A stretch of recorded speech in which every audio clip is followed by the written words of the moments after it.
I spoke Sunday night. I took the greatest parable ever told, the parable of the prodigal son.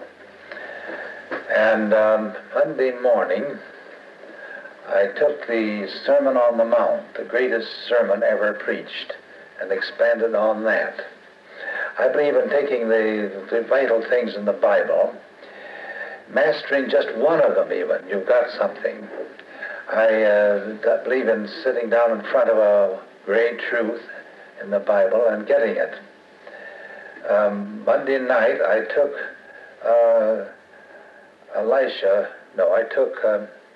we went into the mystery of prayer, and this morning I took up the Elisha's method, which is also Jesus' method of talking through the parables, getting hold of that which you can take hold of and get a grasp on in your own practical life, and carrying that same faith over into the spiritual. Tonight I wanted to take the greatest commandment ever given.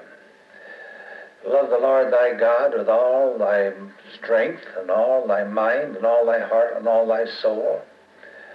And the other, like unto it, is love thy neighbor as thyself. And upon these two laws, these two commandments, rest all the law and the prophets. I've been a teacher in colleges, and I made this discovery. I've come to this conclusion that if we could have a college that would spend 4 years teaching the students how to love God with all their mind, heart, soul, and strength, they'd be wonderfully well educated. You wouldn't need anything more. So I'm going to give you all a complete college education tonight in 1 hour. Now, if you really do anything with power, you have to do it rhythmically. That is,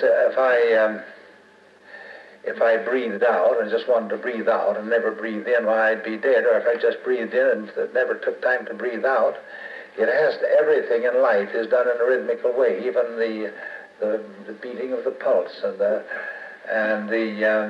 ebb and the flow of the tides and the waxing and the waning of the moon. So basing it on the law of rhythm, which we make a great deal of in our Camps Farthest Out, we have found that if you want to love God with all your strength, if you want to become a great athlete, you mustn't go out and just work your head off. You should mingle periods of rest with periods of energy. The great coaches know that. And I was trained under the greatest trainer in the world. I played football on a small team, of a small college, and we played the universities of that whole area. We were the Big Four, they were called, the University of Iowa, the Agricultural College, Drake University, and Little Grinnell College.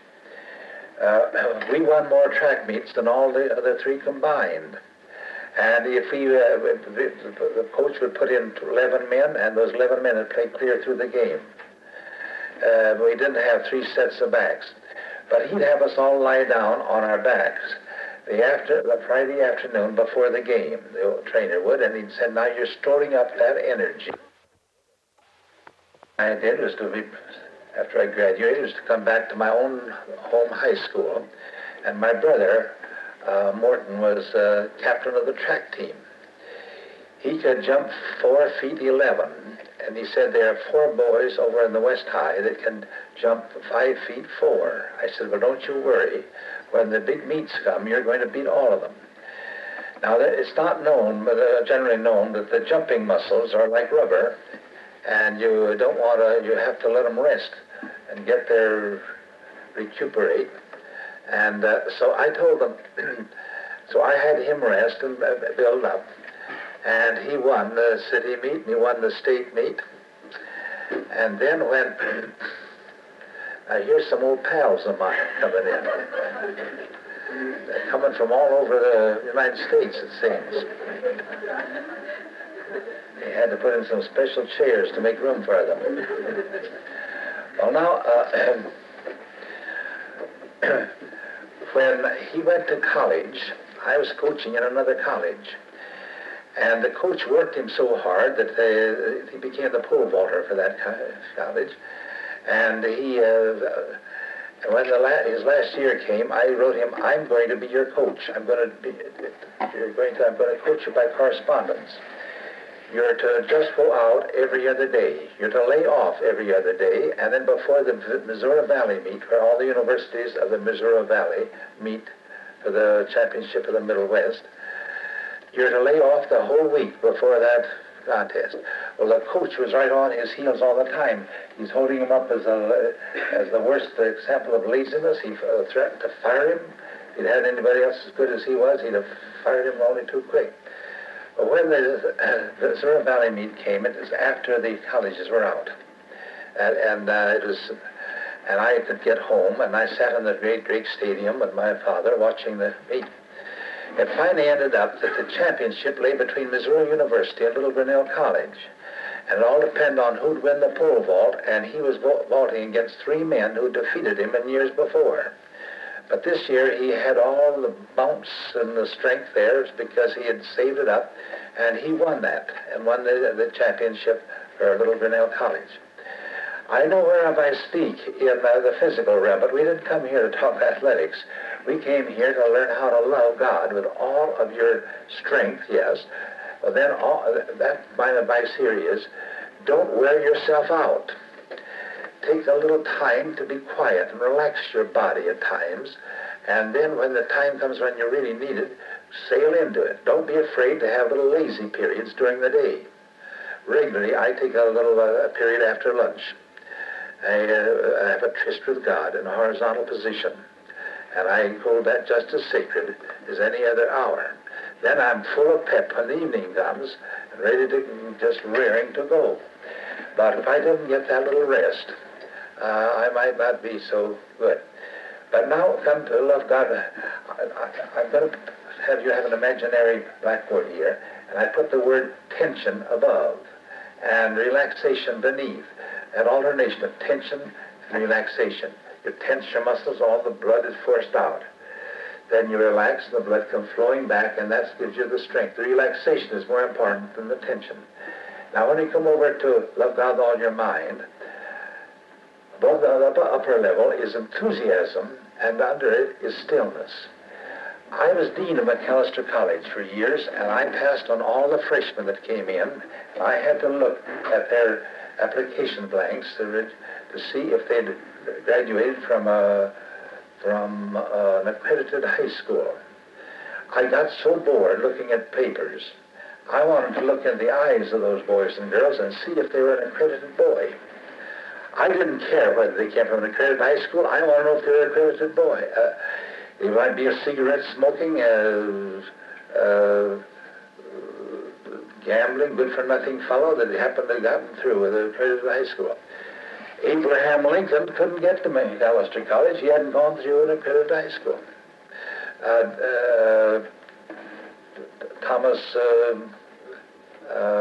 Edison couldn't have been admitted to the college because he hadn't gone through an accredited high school. Shakespeare couldn't get in because he hadn't gone to an accredited high school. Plato couldn't get in. Why, practically all the geniuses would be shut out. I want to know, I want to have a college for geniuses.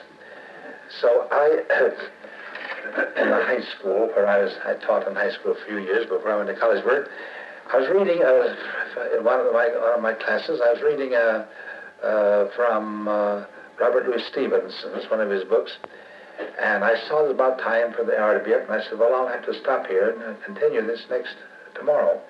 And a little boy on the front seat said, go on, go on. Everybody laughed, and his face got red, and I felt like saying, Vernon, you're the kind of a boy I'd like to have at my college.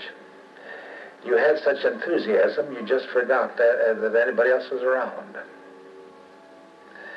Then when I teach the short story, I put a sentence on the blackboard. Old Uncle John sat in his armchair before the fire smoking his pipe. And I'd say, now shut your eyes and wait until the picture gets clear.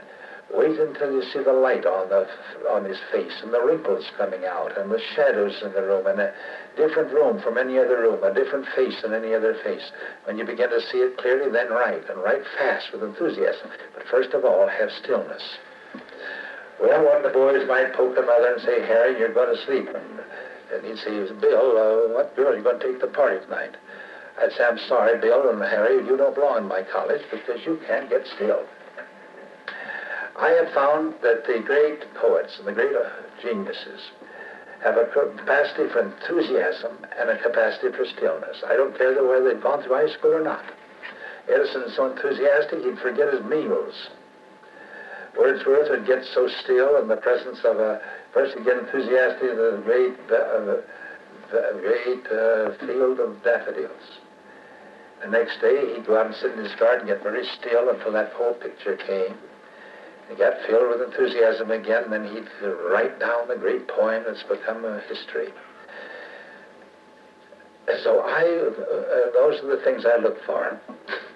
A boy came to Grinnell College, a classmate of mine, from the farm, and his arms hang out of his sleeves. He'd outgrown his clothes. He was to look like Ichabod Crane.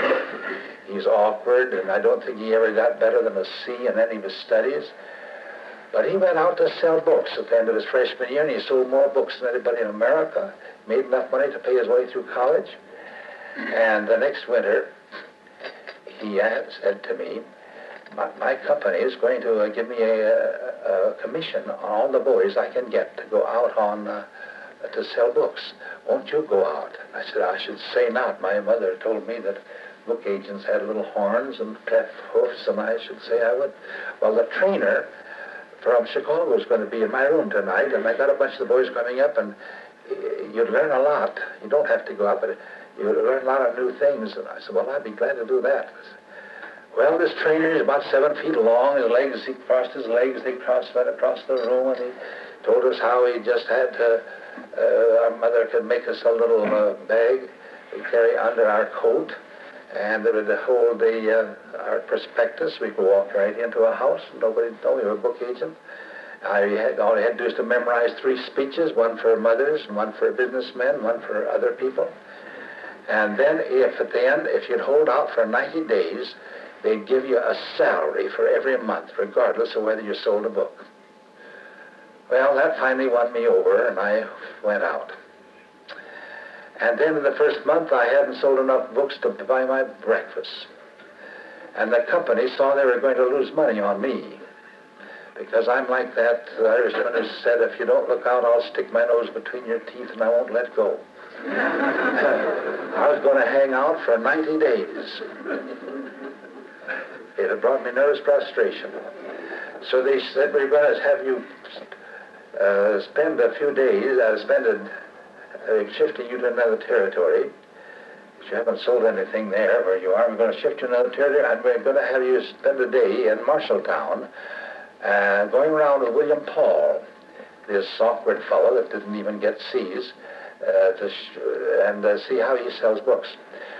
Well, we went out, and the first thing we did, we came to a ramshackle house. I wouldn't have gone in, but he went in, sat down with the old lady, and didn't even try to sell a book. He just found out the names of all the people around the block and how many children they had, and he put it in his notebook. And he thanked her, and that next house was the big millionaire house. A maid came to the door. Is Mrs. Clark in? Yes. And so he ushered 2 handsome young college men in, and we sat in the parlor, and Mrs. Clark came in. Good morning, Mrs. Clark. I wonder, this is Mr. Clark. I wonder if you could be related. Well, I explained that all my uncles were aunts in that area, and we didn't have any relatives, but that didn't make any difference if I met another Clark. Mrs. Clark, wondered if you could be related. We sat down, and he was all relaxed. Now, I was tense, but he relaxed, stillness.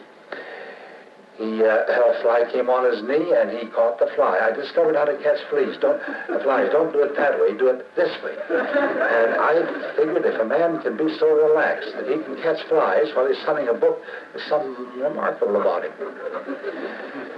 He said to Mrs. Clark, you have 5 little children. That's right. How did you know? Now, little children ask lots of questions that mothers find it hard to answer. Yes, How did you know that? That's true. Well, Professor Luoff, the University of Pennsylvania, has written a book that will answer all those questions. Here is a sample of it. And you see this question, that question. Now, if you just sign your name here, just to take that binding you want, she signed right away. We went to the next house. Why, he just kept selling books right down the street. And we kept it up till 6 o'clock. I said, my goodness, I don't have to hear those speeches anymore. I said, I get exhausted at 3 and have to quit. Oh, he said, oh, we aren't through yet. After supper, we'll go down to the working folks' territory, the factory territory, where the wives work, and we're going to work them from 7 till 10. Till 9. And then at 10 o'clock, he took me to his room, and he had me take the cot, and he made a bed on the floor. The lights were out, and I said, at last, I won't have to hear those speeches anymore. And that mingling of enthusiasm and then stillness. When the lights were all out, I heard a voice. Good evening, Mrs. Bedbug. Now, little bedbugs ask a lot of questions that mothers can't answer. Professor Luoff of the University of Pennsylvania has written a book that will answer the questions little bedbugs answer. I said to myself, if you can sell books all day and then sell to Mrs. Bedbug at night, you can't stop him. Well, he came to St. Minneapolis as a minister. He's the kind that I knew nothing could stop him, but he never could get up in a Harry Emerson Fosdick church because he didn't even know how to use good grammar. He'd say, coming and going. You know, he only made one mistake in grammar in his life, and the minute he'd done it, he'd seen it. They put him at the head of the great rescue mission there called the St. James Hotel. 100,000 lumberjacks had passed through his hands. He was made president of the mission leaders of America, the rescue mission, and he was voted the most valuable citizen in Minneapolis. He was granted a doctor's degree at my college before I was granted it. The last reunion we had together, he and I were held up as the sterling the honor members of that class. And here he was. He had capacity for enthusiasm and capacity for stillness, and I didn't care whether he had any brains or not. So I want in this college to put that first. First, when I went to Harvard, I was, for postgraduate work, I was registering, and I heard a woman's voice say, I don't think I'll take Chaucer. And I thought, no ladies got to Harvard. And I didn't see any. I think I'll take Shakespeare. And I looked under the table. I couldn't find any ladies around. But that night, when I went over to supper at Randall Hall, I was wondering how I could ever make any friends in 1 year at a great university. You'll make more friends in 1 year in a small college than you will in 4 years in a university. So I was quite pleased when a graduate student buttonholed me as I came in. He said, you're a graduate student? I said, yes. Well, I'm arranging a table of 26 of us that can eat together every through the year, and we'll get well acquainted, have a fellowship. I know that was wonderful. So then he introduced us, and he introduced me to Roger Williams of Ouachita, Arkansas, and Roger Williams, Glenn Clark of Des Moines, Iowa. Oh, Mr. Clark, just like a clock, isn't it? And I said, if I've got to, there's only one person I was allergic to, only one type, and that was sissy boys.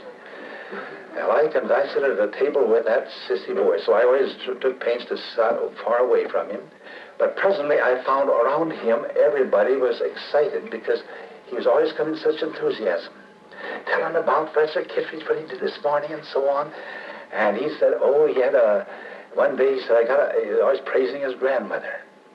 One day he said, I got a picture of my grandmother. Come up to my room, I want to show it to you. And I went up and put out a lot of snapshots and looking around, and I saw a picture of an old hag, sort of an old Cree-Indian or something. He said, I can't find her anywhere. And I said, who's this old squirrel? That's my grandmother. That's my grandmother. Well, we went to see Southern Marlowe in Hamlet. We sat up with the gods. And in the last act, in the last scene, all of a sudden I heard Roger Williams go, I said, what's the matter? Did you hear that? I said, no, what? Absinthe from Felicity a while, Horatio. After that, I'd love to sit beside him, and when I'd hear him go, and I'd listen hard.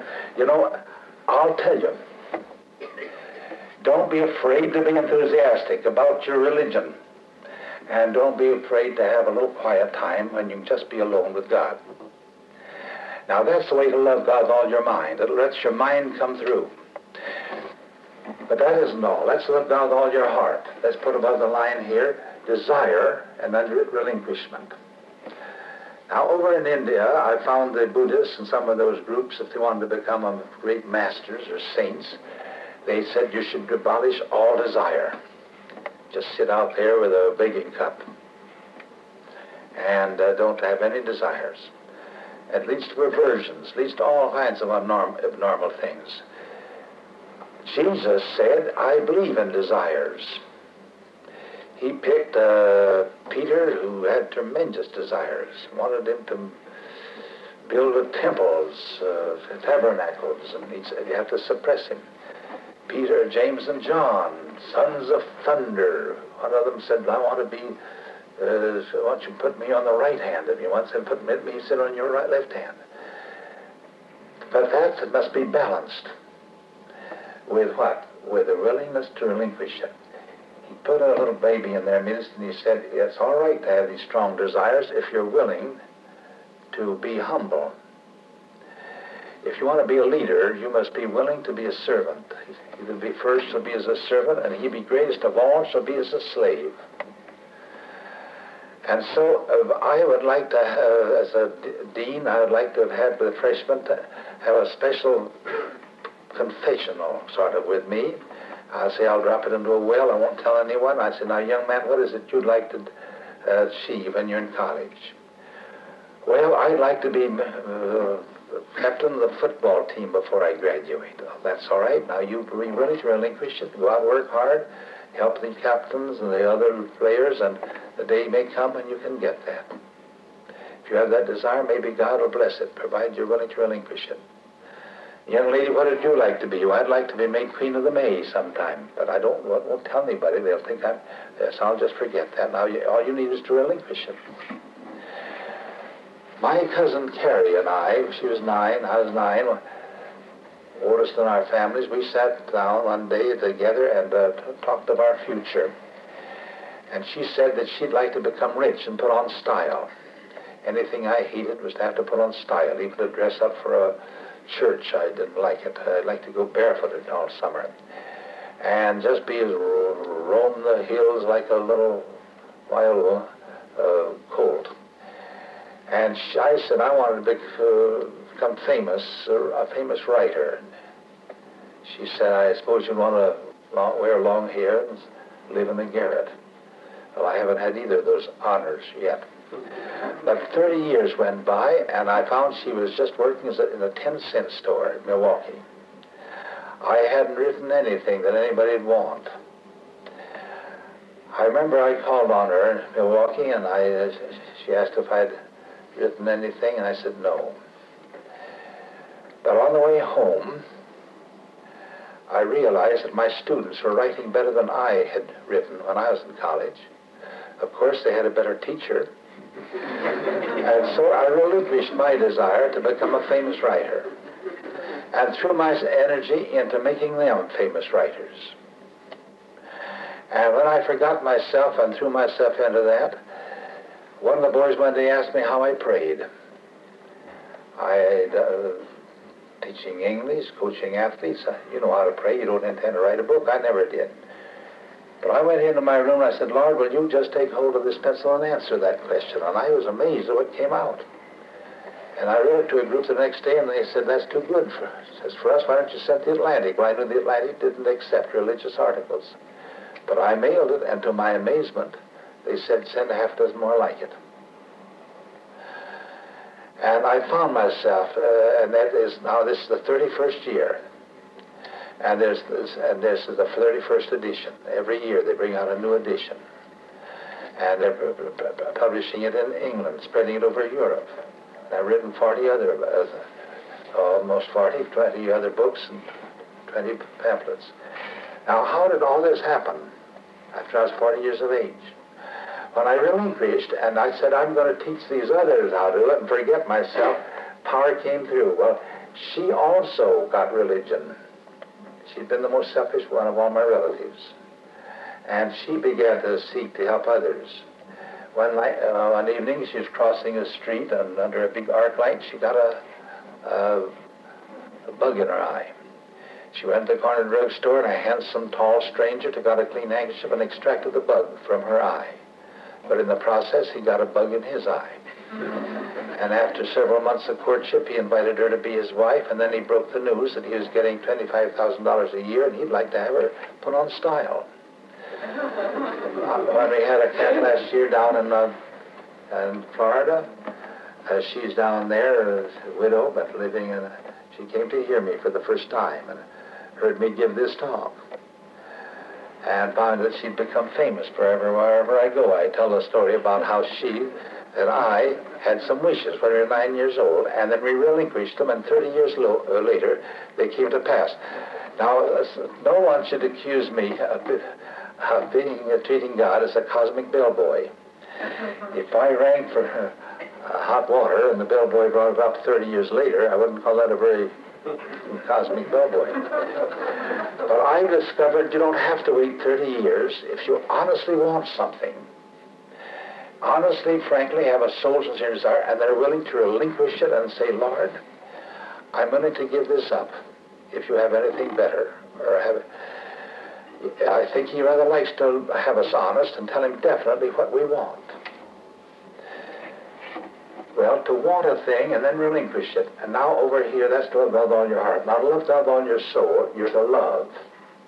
That's above the line is love. And under the line is peace. You know one of the hardest things in the world is to find peace when you love somebody? I had a little 8-year-old granddaughter, the only granddaughter I had. I had 4 grandsons. And that little granddaughter just adored her grandpa. So much so that she insisted on going on some journeys with me. Just we two alone, when I was lead a mission for 3 days in the city. And she was, one night, she was reading she'd read a book through a day. She was reading a book on the front row, and she said to Grandpa, you talked 10 minutes too long. I finished my book 10 minutes before you finished. But in my morning talks, she listened to me. And then when I found long-distance telephone call, that she had leukemia, the one thing that I've never been able to pray through. And I asked my secretary, how long does the doctors give her? About 6 weeks. Well, I wouldn't be home for about 3 months. But when I arrived, she was there. We had wonderful times together. We even took a journey even then together, although we knew that her days were numbered. And when I woke up on 3 o'clock on the 8th of February in the Camps Farthest Out in Florida, I said, now at last I know how God loved the world when he gave his only begotten Son, that it might be saved. For I'm preparing to give my only granddaughter that the world might be saved. And when she goes, I'm going to forget all my inhibitions about traveling around the world, and I'm going to start out. I'm going to find Roland Brown and Marcia Brown or some other folks that are willing to go with me and drop everything. And we're going to be able to build a prayer around the world. And I wrote it all on a notebook. And that morning, when I woke up, telegram came saying at 3 o'clock this morning, your little Mary Lou stepped into heaven.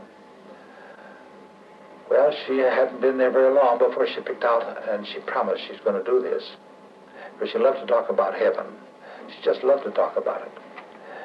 And I read her and wrote for her and read with her, come follow me, that where I took that walk with Jesus. And she hadn't been in heaven very long before she picked out a little daughter that she said if ever had daughters, she's going to name her Kathleen. And little Kathleen arrived, and as I left, flew out here, little 3-year-old Kathleen is just the sunniest, happiest little girl. But she just loves and adores her grandpa just like her Mary Lou had. But I'm going to tell you in just a minute about the one thing the sorrows we have to face in life. When I was 14 and my brother was 12, we planned our lives together. He died. I had to readjust my whole life, and I said, Lord, the only way I can stand this is to make a resolve that I'm going to do the work of two men, and I've been doing that ever since. In 1925, when the Soul Sincere Desire came out, which I just referred to, on the jacket of it, Ellery Sedgwick, the editor of the Atlantic, had placed, "This man finds prayers natural as breathing, and all his prayers are answered." I knew that my wife, who just hated ballyhoo or overpraise, that would hurt her, and I said to her, I'm going to write to Ellery Sedgwick to take that off. And to my amazement, my wife, my modest wife, said, I wouldn't bother, Glenn, for I've noticed that ever since your mother died 3 years ago, all your prayers have been answered. Then I realized she had great wishes for her eldest son, but they were bound down and limited by her ambitions or her pretensions of this world. But the moment she stepped into heaven, all those wishes were multiplied in power by infinity. And a power came into my life that I can't measure.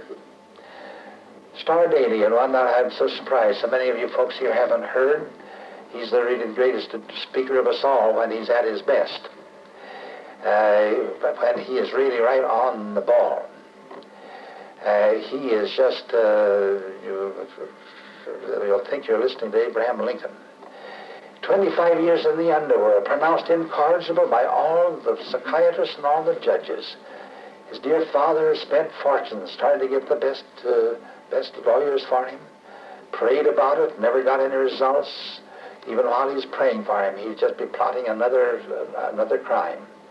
Finally, the father went to the penitentiary and reached through the bars and took him by the hands and said, Son, I'll be praying for you. His hands were cold, his face was ashen.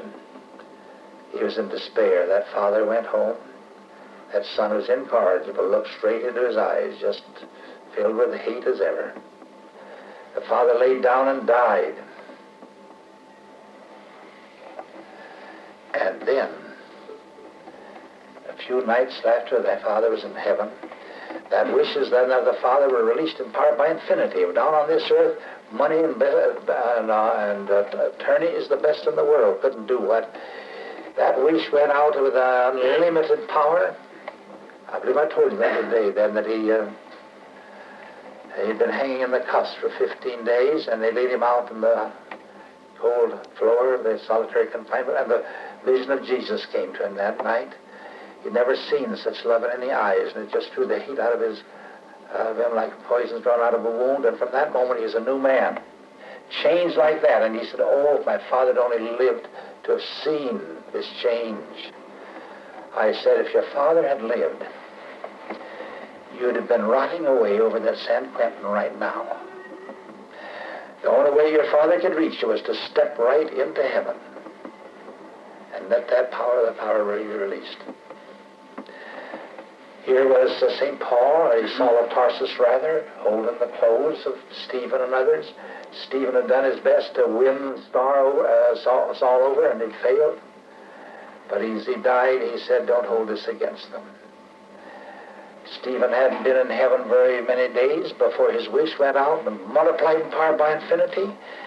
And a power came down into the Saul of Tarsus just exactly as it came into Starr Daily, flung him on the ground and changed him, and if it hadn't been for changed him, he wouldn't have had a Christian church today. Folks have asked me why it was that 4 folks in the Camps Farthest Out, the leaders, the chief leaders in the field of spiritual healing, all died in the same year. Why, here was Rebecca Beard, famous for her books on healing, and John Gaynor Banks, specialist in healing for 40 years, and Dr. Albert Cliff of Canada, that been in the camps leading our Camps Farthest Out. He had marvelous gifts in healing. And old Rufus Mosley. And I said, Lord, will you answer that? And I opened the Bible, and I opened it up to I believe it's the 5th chapter of Mark, or was it Luke? 17th verse or so. They were bringing a paralyzed man to Jesus, but they couldn't get in because of the crowd. And you know what the crowd was? It said it was Pharisaical, that is, the Pharisees were ministers, you know. It was, they were the hypocritical ministers who didn't believe in prayer, and the lawyers who'd come from every city and the village in all of Galilee, Judea, and Jerusalem. And you know what our senators and congressmen are? Most of them are lawyers, and they come from every district in America. It is so filled with them that they couldn't bring it to Jesus. Now, I've been up and down this country, and I find it simply paralyzed with fear and partly with a sense of guilt because we dropped an atomic bomb. We're so afraid that in retaliation, some Asiatic countries will drop an atomic bomb on us. And we want to lift this whole nation out of its fear and its paralysis and get it healed. Well, it said that 4 persons picked up this one, carried him way up to the sky, as it were, up to the roof, and opened and let him down. And I said, those 4 healers have gone up to heaven to lift this paralyzed nation up, remove and let our need get right down in the presence of Jesus.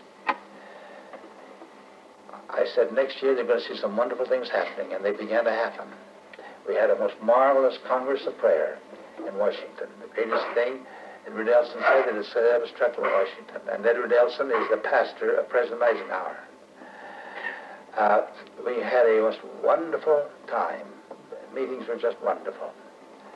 And I want to say that they're getting a Department of Peace at last. It's another thing we've been praying and praying, but it wasn't until they went up to heaven that they appointed Staassen as Secretary of Disarmament, which is the basis of Secretary of Peace. We have a president who absolutely believes in prayer, and folks are, and the prayer groups spreading everywhere. I actually believe there was some relationship to their stepping into heaven at that time.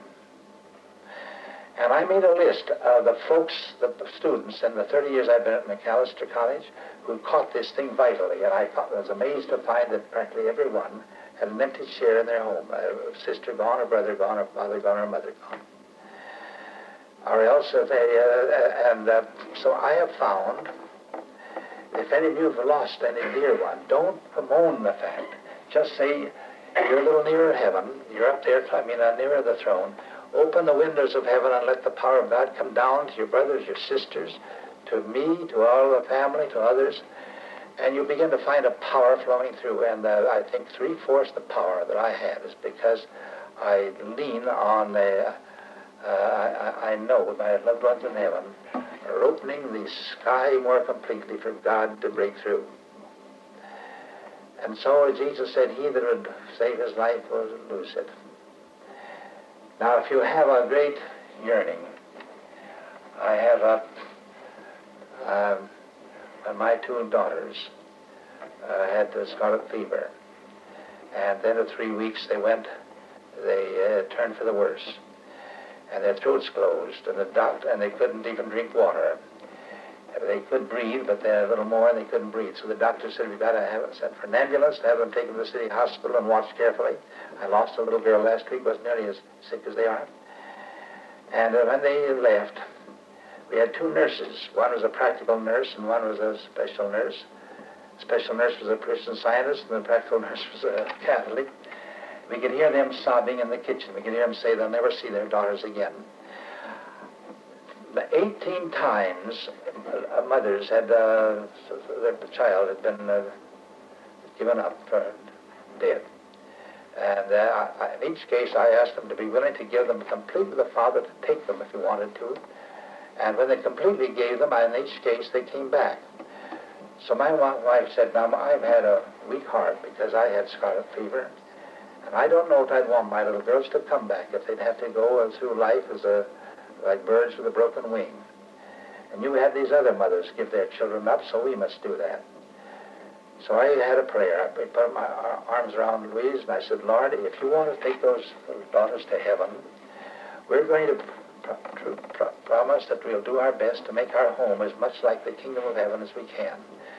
So it wouldn't make any difference to you to take them in heaven there or bring back here. We just soon they'd come back here, but we're going to leave them to you. You evidently decided to take them to the kingdom of heaven.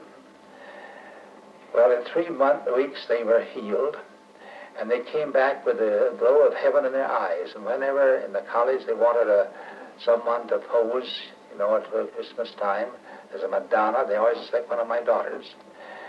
And I want to say that I believe that we keep a close contact with heaven. Tomorrow night I'm going to talk about living in the kingdom of heaven right here and now, bringing kingdom down. But don't be disturbed or distressed too much if some of your loved ones have gone to heaven, the place where there's all glory and bliss. And what they want us to do is to be happy, and through our energy and trying to bring happiness to others. I know because I've lost some very, very dear ones. And when I really need special help, I'll say to my wife, now, you know better what I should say than I do myself, and you just ask the Lord to talk to me tonight, and you're out up there where He'll hear you better than He can hear me. Well, I want to close tonight with that thought. But before I do, I just want to say that to love God with all your strength, you see, that's tension, and all your mind, and all your heart, and all your soul. And when you can get such love a person and yet have peace of mind no matter what happens, then you have a release of power that makes you a saint. By the way, if you can relinquish love God with all your body, you can become a hero. My son became a hero after he won that contest. If you can love God with all your mind, enthusiasm and stillness, you can become a genius. If you can love God with all your heart, you can become a prophet. And if you can love God with all your soul, you can become a saint. A mother who's lost a very dear child, I've known some of them, they just grow into the most saintly of all. Become a saint. But now there's tension there. But now under there, notice what Jesus said, take no anxious thought, what you shall eat and what you shall drink, just relax your body and your mind, but don't take any anxious thought, what you shall speak when you talk to judgment. The Lord will give you in that hour, will speak through you. And then over here, in there's desire and relinquishment, unless you're willing to relinquish your father and your mother and your brother and your sisters and your house and your lands for the kingdom's sake, you're not worthy of the kingdom. But if you're willing to relinquish all of them, then not only do you receive the kingdom, but you receive your father and your mother and your brother and sister and your house and your lands. And then finally, under the soul, peace I give unto you. My peace as I give unto you, not as the world giveth, give I unto you. Let us pray. Heavenly Father, help us to fall into the rhythm of loving you with all our mind, and all our heart, and all our soul, and all our strength. By really we know that you'll forgive us for having our strong desires and our earnest wishes, but help us to relinquish everything we have into your hands and let you take over and bless us as we learn how to love you and have the full college education. Be a really educated man because you know how to love our God. In Jesus' name, amen.